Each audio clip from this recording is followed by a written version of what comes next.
Have you ever felt like your life is too ordinary and simple for it to be beautiful? Do you find yourself scrolling on social media, diving deep into the highlight reel of everybody else's life, wishing that your life could feel like what you see through the screen? If so, in this video, I'm gonna break down how you can start romanticizing your life so that you stop wasting your time wishing you were somebody else or your life looked different than it does. I'm gonna be very practical and give you tools and tips and tricks that you can utilize so that you actually find joy, lightness, and see the beauty in the little details that make your life your own by your energy type in your human design.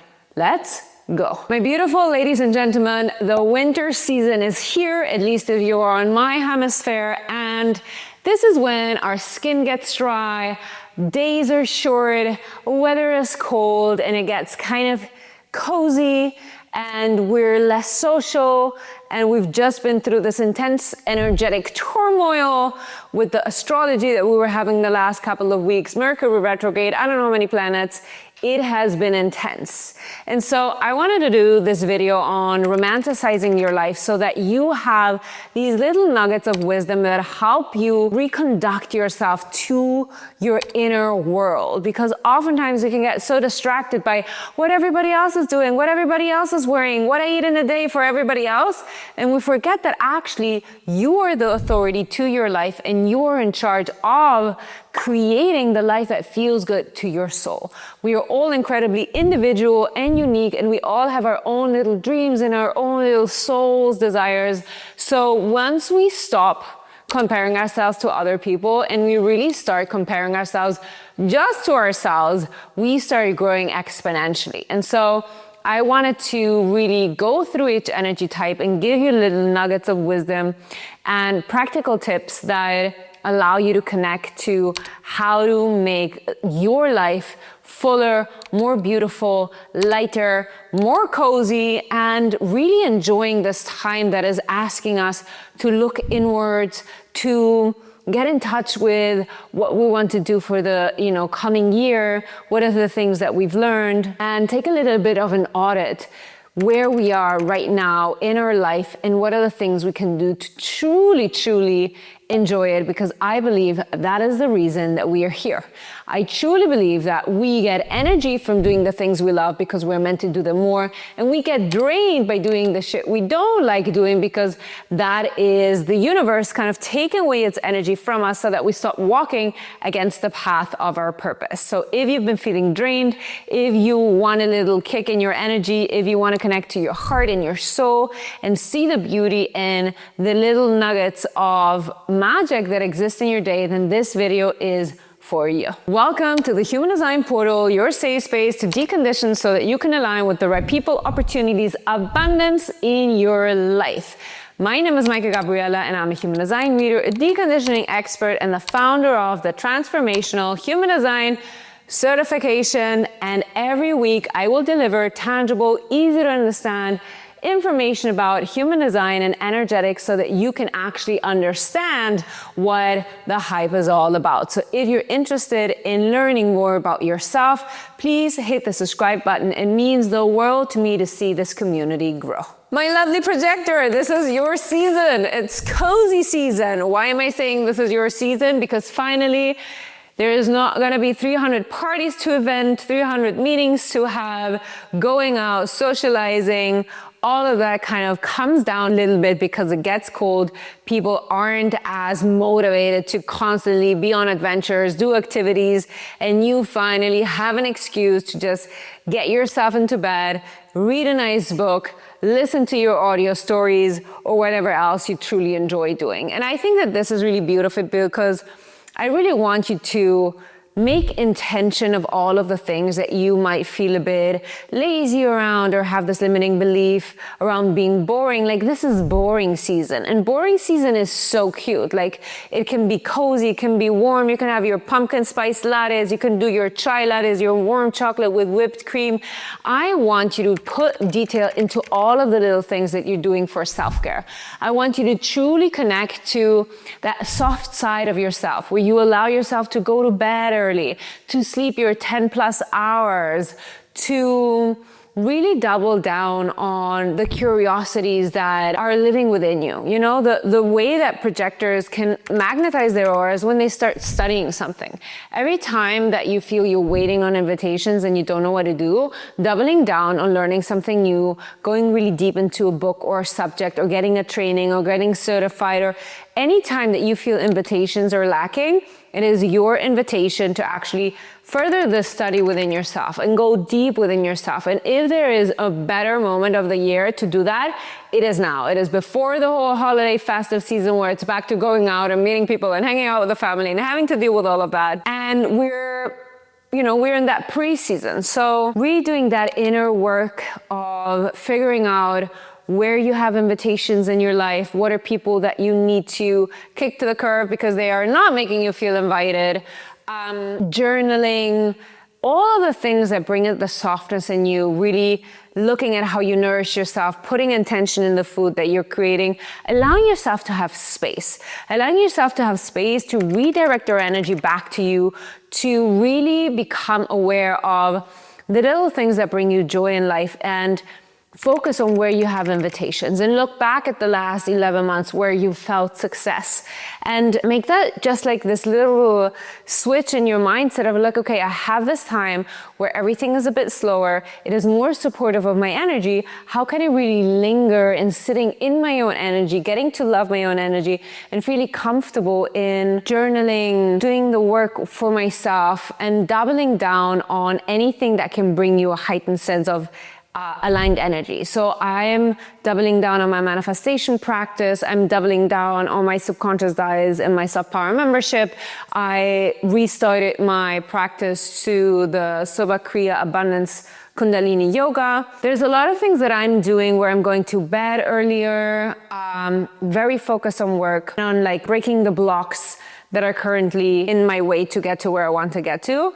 But it is really the season of nourishing soups and warm hot chocolate, and allowing myself to have a treat, and seeing the beauty in the ordinary, seeing the beauty in the laziness that often carries a lot of shame for projectors, and allowing yourself to be in this deep slumber of resting your nervous system, of taking long baths, of, putting a mask on your face, and deeply taking care and nourishing your energy as a projector, because it's not that projectors don't have energy, it's just that it's not consistent.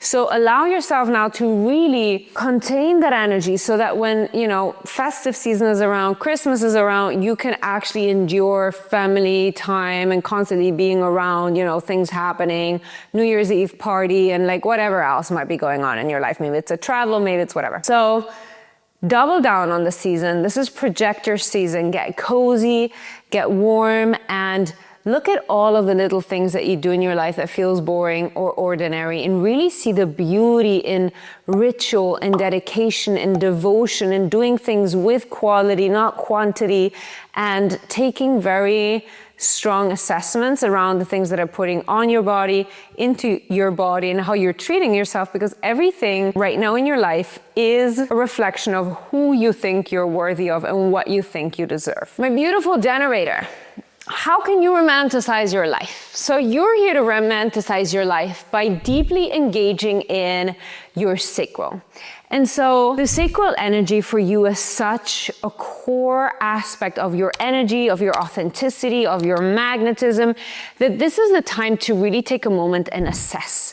Look at what are the things in your life that you are truly enjoying. Look at the things where you're overcommitting, and now make an assessment on how you can bring the little sparks back into your life. And I don't want you to, this is not the moment to be like, I am breaking off my engagement, or I am stopping my studies.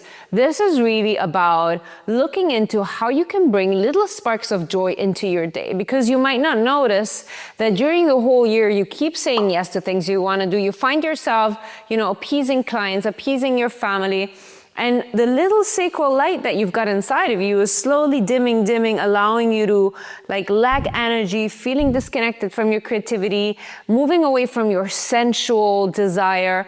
And maybe you feel like you're in a slumber right now. Maybe your sacral is really dormant because you have been disconnecting from it in order to kind of find love and feel secure by your environment and the people that you share life with. And so I want you to break that open. I want you to assess the yeses that you're giving out to that aren't truly aligned with your sacral. And then I want you to really look at your full day, and you can make a list of like, you know, how your day looks like 24 hours, or maybe it's 12 hours, where you become very mindful of how you can bring little sparks of joy into your life. And this can be that you just have that chocolate with, you know, whipped cream on top, and you put some whatever, you know, some sparkle stuff on it that just gives you that joy. It has to be something that awakens your sacral. This is your season to bring back those little miracles into your life. And they can be little things. Maybe it's spending a little bit of money on a Christmas decoration that you really actually don't need, but find so cute. Maybe it is making space to hang out with your best friend because you've been super busy all year long, and now there's this little pocket of time where you actually get to hang out one-on-one. Maybe it's joining this, you know, 30-day intensive or water calling class, or anything that can bring a little pep into your step. I want you to make that time. Maybe you don't even have to spend any money, and you can just like get, you know, a video on YouTube that teaches you how to do ceramics. I don't know. Whatever it is that you're passionate about, whatever it is that you're curious about, whatever you think could enrich your life, it is really not about like huge transitional big steps that I want you to do, but really about be conscious, set an intention every day to find the pockets of joy in your life. And this can be that you, at the end of the day, really make a list. Okay, these were the three things today that excited me. This can be a book that you saw, it can be a person that you met, it can be a documentary that you watch. It doesn't have to be anything earth-shattering or life-changing, but it is really this like very small exercise that allows you to connect to your sacral, that allows you to really honor what your sacral is telling it. And when our life becomes dull because we become very practical and we're very efficient, which is something that the generator has tendencies to, you lose that little, you know, beauty mark on somebody's face that sparks your curiosity. You lose that, you know, like improvised little extra path that you're doing on your way to work because you always walk the same path. You're like, ooh, what if I, you know, get out of the house 2 minutes early and do a little walk around this block that I haven't walked around for a couple of days. Like, just bring a little bit of magic and excitement and connection to your sacral so that you can remove that dullness that comes just like from the weather, from the cold. Our bodies kind of like retract.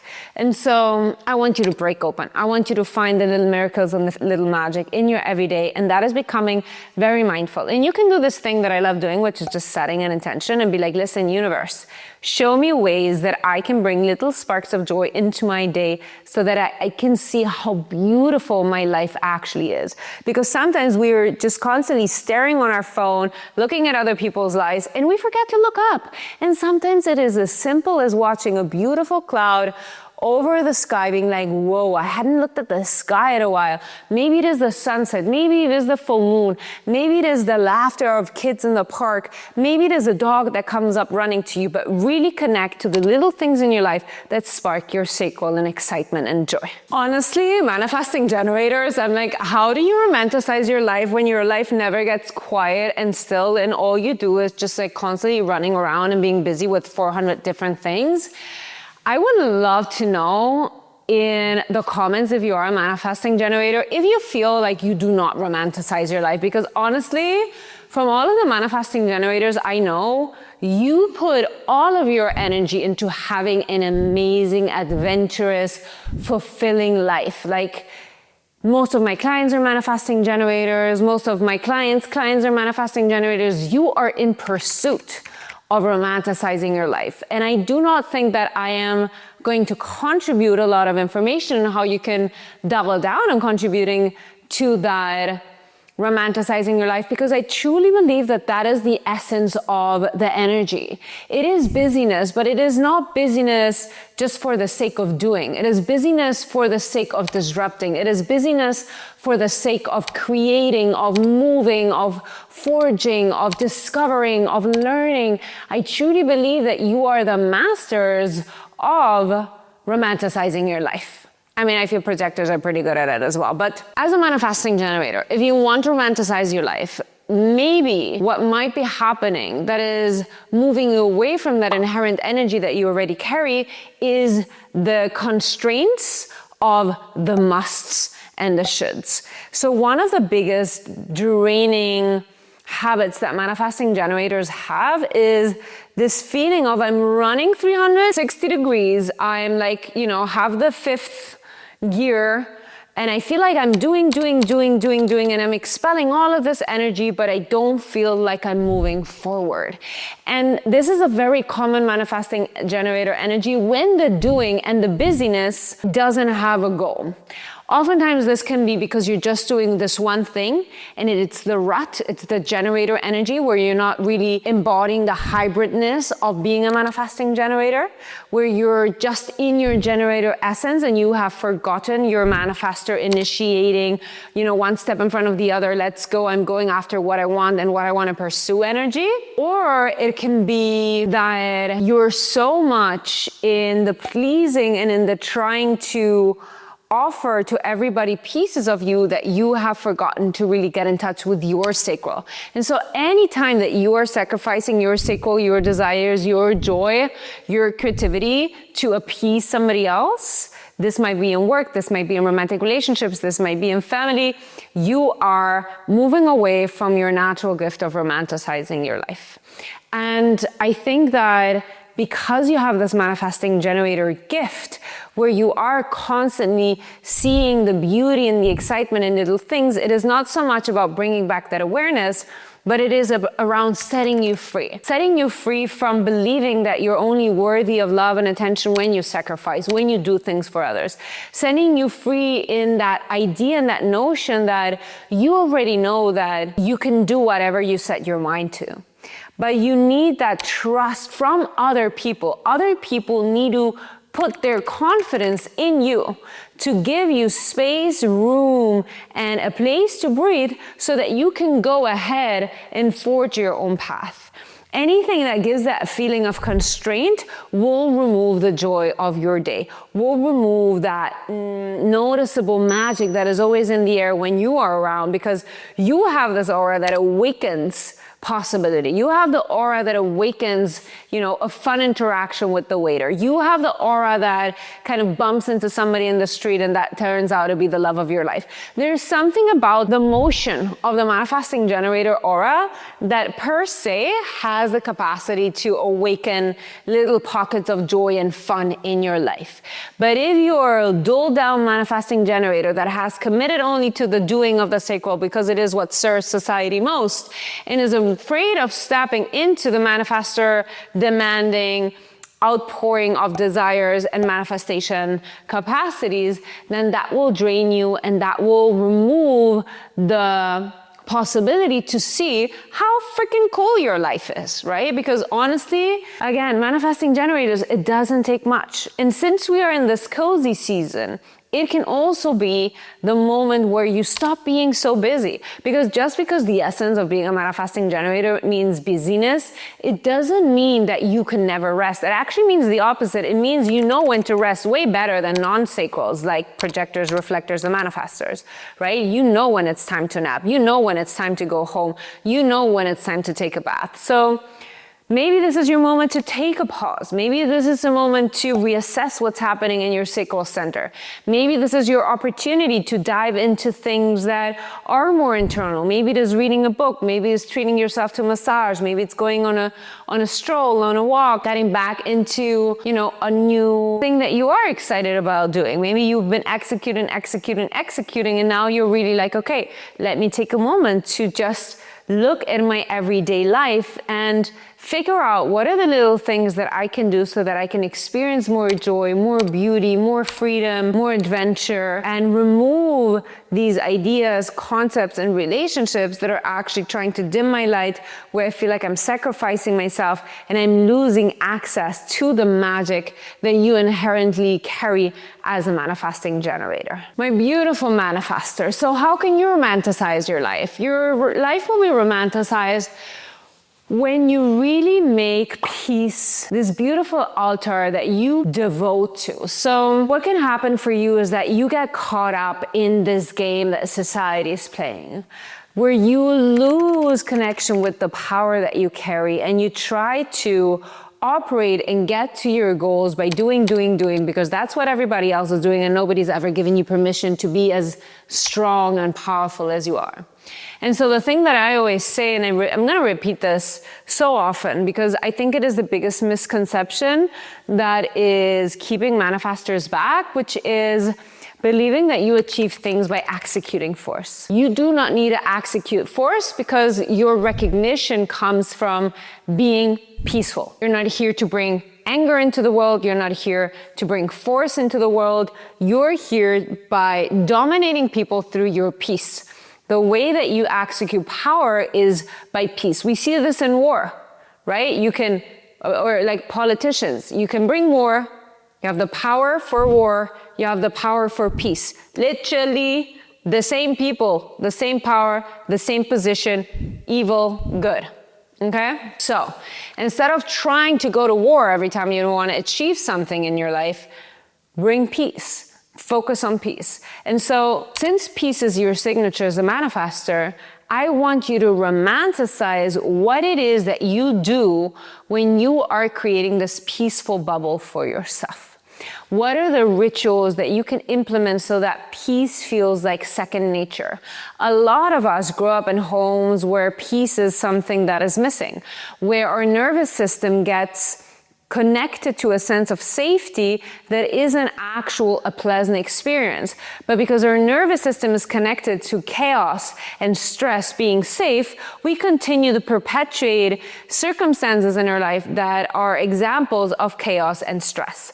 And so a lot of manifestors will be caught up in this subconscious reenactment of their childhood wounds, attaching their nervous system to that stress and burnout and disruption, instead of breaking free from that to create a nervous system that feels really good in peace. And so this is the season right now where, the energy is turned inward, we're getting cozy, we're getting warm, we're being asked to look within us. And I think if there's a better moment to chill the F out, it is now. Now is your moment to really calm down, focus on regaining your energy, quit trying to be a generator, and really outline what your peaceful manifestor bubble looks like, what it entails, what self-care practices, how you dedicate to yourself, how you nourish your body, how you nourish your mind. How can you really help your sacral center detox all of that defined sacral energy that you're constantly taking on every day and move back into that energy of being, cool, calm, and collected? And so for the manifestor, the concept of romanticizing your life is really falling in love with your slowness, falling in love with your pause, falling in love with that rest period that you need to access divine creative urges. Because I always say, a manifestor doesn't start initiating. A manifestor doesn't start with, I've got a creative urge. This is the action part, right? And we confuse that with, the first step has to be the action. But no, my beautiful manifestors, the first step for an aligned manifestor that is ready to romanticize their life is the pause. How can I make that experience of needing to chill the F out and relax become this devotional, beautiful practice that I have in place that feels really sensual to me and feels really beautiful to me and feels really nourishing to the core of my soul? How can I make that break, that pause, that resting space something that I love and enjoy? And again, it's all about the details. It's all about the little tools that you have in place that allow you to get back to yourself. And maybe that is journaling, maybe that is taking a bath, maybe that is going out in nature for a walk, but whatever it is, allow yourself to create this little haven for yourself, this little bracket of peace, this bubble of peace where you can come into and kind of hibernate, okay? I want you, this is the vibe. For the manifestor, it's hibernation mode. You know, we can look in rest circles for the manifestor in a more, you know, like, oh, I rest 3 days and I'm active for 7. Like, it can be a very tangible thing, but it could also be a seasonal thing, right? You need to learn how your energy is disposable and how you manage your energy. So if in the winter time, it might be a whole season where you're like, no guys, like I need my winter slumber. I am retreating from doing, and I'm completely just like in my little manifestor cave. And then once spring comes around, you're like, I'm ready to go, right? So every manifestor, especially if you're an emotional manifestor, which there are a lot of, you're going to notice the difference in the way that you are moving through your energy, not only seasonal, but also like impulse wise. And only when you allow yourself to have that rest, maybe the rest that you're inducing now will help you then catapult the new ideas, the new concept, and allow this creative urge to find you once we're back in the new year and spring is on the rise. And to you, my wonderful reflector, romanticizing your life comes back to appreciating the freedom you've come to experience. And so the main pain for you as the reflector, which might become evident as we are in a season of like looking deeper into, you know, oneself and feeling inclined to have a bit of an assessment and overview of the year, is this concept of constantly holding on to things, person, feeling, thoughts that aren't yours. And I want you to romanticize the freedom that you experience. So a lot of times we can have anxiety. When I see my daughter, for example, be nervous, I'm like, are you anxious or are you actually excited? And that is the mindset switch that I want you to do for this season or this exercise of romanticizing your life. How can you look at the incredible broad spectrum of experiences, of environments, of flavors that your life has to offer to you, and stepping into them with less of an anxious concept and more of an excitement concept. The openness in your perception towards what life has to offer you will bring so much adventure and surprise into your life that when you allow yourself to embody that unapologetically, you become so magnetic, so interesting. Because you are such a rare gem, my beautiful reflector, you need to romanticize all aspects of your life that feel like they're contrary to what society wants you to be. So romanticize your, I don't know what to wear today. I could be all beige, but I could also just go full old money or full like Miami vibes, like whatever your, you know, rocks your boat. But romanticize the freedom that you have. Romanticize the conflict that you might feel of like, you know, you can always become the main character of your story. And so when you romanticize what happens in your life, when you romanticize even the struggles, when you romanticize the conflict, that is where you can have some fun.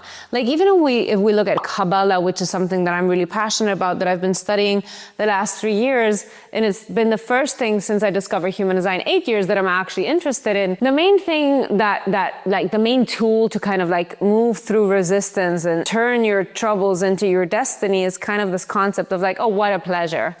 When life, you know, throws you lemons, your experience is like, oh, what a pleasure, amazing. And I want you kind of to do that with any time you feel resistance in your day, where instead of being like, oh, I'm unsure, I don't know, like I feel confused, I am afraid people don't know who I don't know who I am I this version, am I that version? Just be like, oh, what a pleasure, how cool, I get to experience confusion, I get to experience, you know, everybody's bullshit. Like really romanticize the way that you perceive life without it being this constant like heavy thing, because you are such a sensitive soul and you are easily overwhelmed by everybody's emotions. So kind of flipping the switch and being like, this is fun, this is an adventure, this is like how I become the main character of the show, and bring some laughter into it, bring some lightness into it. This is actually something that you really have at your disposal, which is the lightness of the things. You could make really heavy things really light when you don't hold on to them, but actually just savor them and then let them go. And this is like the tell-all sign of an aligned reflector anyways, right? It is not like, oh, let me hold on to stuff and that is who I am and this is what I believe in and this is what I'm feeling, but it's actually in like, no. When you hold on to things, you can't read them. You just hold them. They make you heavy. They make you drown. But when you start romanticizing your life within the freedom that you are here to create, you can savor everything. Be like, oh, interesting flavor, interesting environment, interesting person, interesting idea. Like there's so much that you're able to taste and try and experience and experiment, but you need to promise yourself that you are letting that go.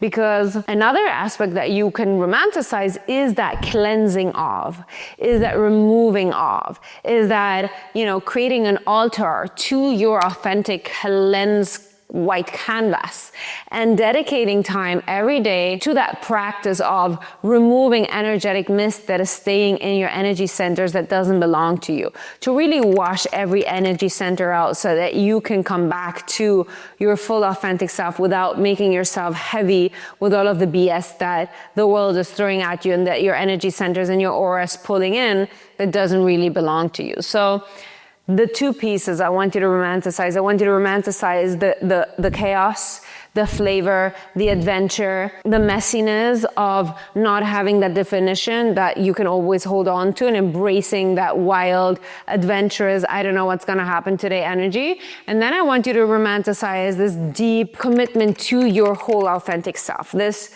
like devotion to who you've come to be, to getting to know yourself, to letting go of the things that don't serve you, to being open, being vulnerable, being moldable, being free, and really removing all of those kind of like clogged energy that is trying to cut your wings. The act of romanticizing your life is really the act of paying attention to the small things. It is paying attention to your inner world and then allowing also the outer world to be a reflection of that.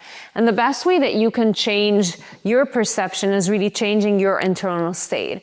When you feel connected to your joy, when you feel connected to God, to lightness, to the divine, then your life will also reflect more influences from God and the divine that are here to speak to you and make you aware of the magic that we counter in our life.